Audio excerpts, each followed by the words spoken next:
આણંદ નગરપાલિકાના city civic સેન્ટરનું મુખ્ય દંડક બાલકૃષ્ણ ખંડેરાવ શુક્લાના ઉપસ્થિતિમાં લોકાર્પણ કરાયું હતું।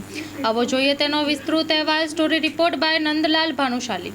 ગુજરાતમાં 32 જેટલા જગ્યાઓ પર નગરપાલિકાઓમાં નવા સિવિક સેન્ટરની શુભારંભ થયો છે।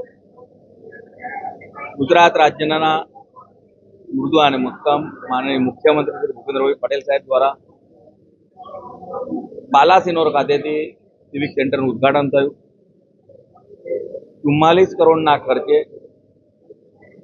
નાગરિકોના માટેના આંતરમાળખાકીય સુવિધાઓની સાથે સાથે તેમને મળવાપાત્ર જે દાખલા છે તમામ દાખલા તેમના ઘરના નજીક મળે અને કોમ્પ્યુટરાઇઝ પદ્ધતિથી મળે તે માટેનો એક અભિગમ જ્યારે સરકાર દ્વારા લેવામાં આવ્યો છે ત્યારે